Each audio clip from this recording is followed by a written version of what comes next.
आणि त्याच्यामुळे गाड्या तिथं वळतात. आत्ता पण मला इथं यायचं होतं डॉक्टर कुलकर्णींच्या स्वस्तिक पॉलिक्लिनिकला, तर मी पुढं जाऊन तिकडनं वळून आलो. तसं जर झालं तर मग आमच्या पोलिसांनाही त्रास होत नाही, शिस्तही राहते. जर रॉंग साईडनं कोणी आलं की मग सगळी शिस्त बिघडून जाते. थोडंसं काल अशी एक चर्चा होताना काहींनी माझ्या असं लक्षात आणून दिलं की ह्या रॉंग गोष्टी करणाऱ्यांना दंड जास्त लावला पाहिजे. तशा पद्धतीनं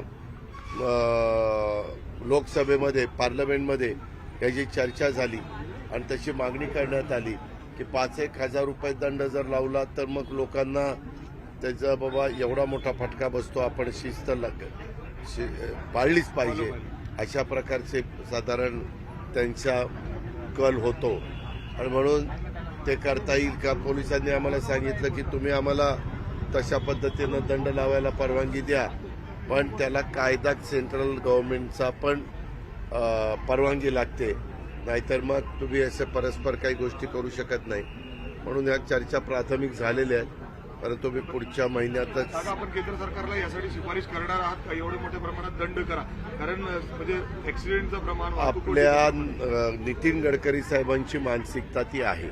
कारण गडकरी साहेबांना पूर्ण देशाचं नॅशनल हायवेचे मंत्री म्हणून काम बघावं लागतं आणि त्याच्यामध्ये बघा हे टोल आहेत, टोलमध्ये पावती फाडताना जाणारा वेळ, ट्रॅफिकचा होणारा मग गोंधळ किंवा गर्दी, हे सगळं टाळण्याकरता आम्ही बरेचसे टोल काढलेले आहेत. आत्ता पण तुम्हाला इकडच्या रोडला जे 2 टोल आहेत आणि तिकडं नगर रोडला आहे ते पण काढण्याच्या बद्दल तुम्हाला एक 15 दिवसात ते काढलेले सगळे दिसतील.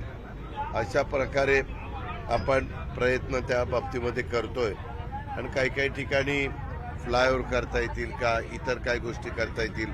आम्हाला थोडंसं ह्याच्यातनं रिंग रोडचं काम गतीनं करायचं. आता त्याचे टेंडर जवळपास फायनल होऊन काहींना वर्क ऑर्डर पण मिळालेली आहे आणि त्या कामामध्ये कुठं अडथळा येऊन द्यायचा नाही. मेट्रोचं काम जलद गतीनं करायचं, राहिलेल्या कामाच्या मंजुऱ्या घेऊन त्यालाही गती द्यायची, जेणेकरून पब्लिक सर्व्हिस ट्रान्सपोर्ट जर चांगली झाली तर लोक स्वतःचं वाहन घेऊन बाहेर पडण्याच्या ऐवजी त्या रेल्वेने गेले, मेट्रोने गेले तर आणखीन वाहतुकीची कोंडी कमी व्हायला मदत होते. उद्घाटन नाही, रिंग रोडच्या करता आम्हाला भूमिपूजन करायचं आहे.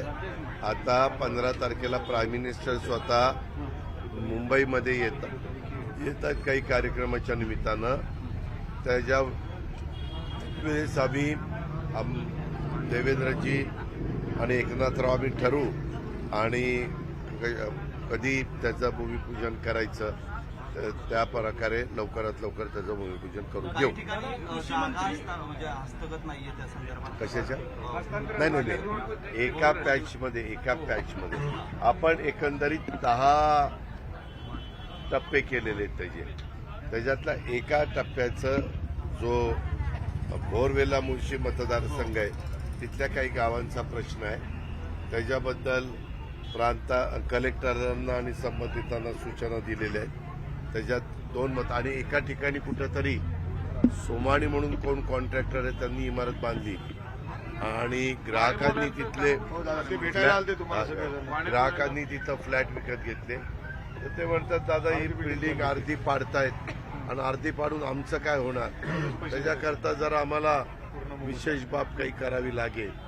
पण तो राज्य सरकारचा अखत्यारीतला प्रश्न असल्यामुळं मी एक्झॅक्ट काय भार पडणार आहे, कारण त्या लोकांचा तसा काही दोष नाही, पण ते काढावीच लागते बिल्डिंग रस्त्याच्या मध्ये येते म्हणून. आणि आमची लोक काहीतरी तिथं म्हणतात जेवढं आम्ही पाडणार आहे तेवढेच पैसे देऊ, असं नाही चालणार. त्याच्यात व्यवहारी जे असेल ते करण्याच्या करता मी लक्ष घालीन. एअरपोर्ट तुम्ही एअरपोर्टसाठी एअरपोर्टच्या सगळ्यांचं लक्ष लागलंय. काय होईल पुढे आता? एअरपोर्टच्या करता मध्ये मीटिंग मुख्यमंत्र्यांच्या नेतृत्वाखाली झालेली आहे. मुख्यमंत्र्यांची इच्छा आहे, माझी इच्छा आहे, मुरलीधर मोहोळची इच्छा आहे, आमच्या सगळ्यांचंच म्हणणं आहे. थोडंसं काय होतं, कुठलाही जर प्रकल्प करायचा की काहींनी म्हणायचं इथं घ्या, काहींनी म्हणायचं नाही पलीकडे घ्या. म्हणून मी मगाशी म्हणलं की आता सरकारमध्ये काम करत असताना 95 लोकांचा फायदा कशात होतो ते बघून निर्णय घेतले जातील. कारण ज्यांच्या जमिनी जातात ते विरोध करणारच, ते 4-5% राहणारच. पण मॅक्झिमम जनतेला आणि पुढं कायमचा 50-100 वर्ष त्या परिसराला त्याचा कसा फायदा होईल हा आमचा कटाक्ष. महाविकास आघाडीमध्ये सध्या बिघाडी पाहायला मिळते. VSIची मीटिंग लावली. कुठली? अरे मीटिंग नाही लावली बाबा. नायगावच्या बद्दल एक VSIचा प्लॉट आहे, तिथं वॉल कंपाऊंड करत असताना कुणी जरा अडवणुकीची भूमिका घेतली म्हणून पोलीस ऑफिसरला पण चोपडे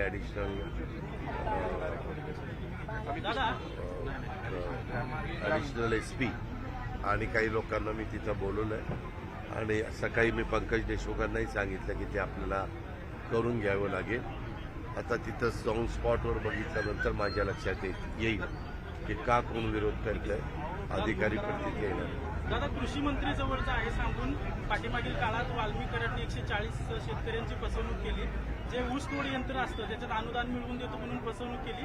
शेतकरी गुन्हा दाखल करण्याची मागणी. त्यामध्ये मुख्यमंत्री देवेंद्र फडणवीसांनी SIT, त्याच्यामध्ये CID, त्याच्यामध्ये न्यायालयीन चौकशी या 3 चौकशा लावलेल्या आहेत. कुणाचं काय म्हणणं असेल, तक्रार असेल तर या 3 एजन्सीकडे जाऊन त्यांनी तक्रार करावी. त्यामध्ये कुणालाही पाठीशी घालण्याचं काम केलं जाणार नाही. सगळ्यांना कायदा नियम सारखे. सुप्रिया सुळे म्हणतात की सर्व आरोपींवर मतदानांतर्गत कारवाई का केली? मला बाकीचं कोण काय म्हणतं त्याशी घेणं देणं. बाकीच्यांवर मुख्यांतर्गत कारवाई सुरू केली आहे. मात्र वाल्मिक कराडवर आपण बघतो की कुठली अशी कठोर त्या कारवाई होताना संदर्भामध्ये जे कोणी दोषी असेल त्यावर कारवाई केली जाईल असं राज्याचे प्रमुख देवेंद्रजींनी सांगितलेलं आहे. आम्हाही लोकांचं तेच मत आहे आणि तशा पद्धतीनं एखादी चौकशी करून काही झालं असतं तर गोष्ट वेगळी. पण आता CID आपली वेगळी चौकशी करते, SIT वेगळी चौकशी करते आणि न्यायालयीन पण चौकशी आहे ना बाबा. त्याच्यावर तिथं काही सरकारने काही कोणाला वेगळं काही ट्रीट करायचं नाही. सगळ्यांना कायदा सारखा. आता महाविकास आघाडीमध्ये बिघाडी पाहायला मिळते. शरद पवार स्वतः नाराज दिसत आहेत आणि त्याचबरोबर आज म्हणजे संजय राऊत सुद्धा टीका करत आहेत. 3दा CMना भेटतात जाऊन वेगळं. मला महाविकास आघाडीचं काही माहिती नाही. महायुतीमध्ये आम्ही काम करतो. आता अरे बाबा मला माहिती नाही, उगीच काहीतरी माझ्या तोंडून मधून घेऊ नका. मला महाविकास आघाडीचं माहिती नाही. महायुतीचं आणि सरकारमधलं जर काही असेल तर आपण विचारू शकता. धन्यवाद. उपकेंद्राचं उद्घाटन केलं. खासदार सुप्रिया सुळेंनी नाराजी व्यक्त केली की आमंत्रण उशिरा देण्यात आलं. त्यांनी पत्र मुख्यमंत्र्यांना दिलेलं आहे. ऊर्जा खातं मुख्यमंत्र्यांच्याकडे आहे. मुख्यमंत्री म्हणजे माहिती घेतील आणि त्याच्यातनं बोर्डची योग्य कारवाई करतील. वाढण्याची शक्यता. त्या संदर्भामध्ये कितीदा तेच सांगायचं. जे कोणी त्या एकंदरीत चौकशीमध्ये दोषी असेल त्या सगळ्यांवर कारवाई होईल. आरोप झाले त्यावेळेस त्या नेत्यांनी मंत्र्यांनी राजीनामे देऊन बाजूला झाले, चौकशीला सामोरे गेले. तुम्ही त्यांना पाठीशी राहता? अरे बाळा, चौकशीला सामोरं गेलं.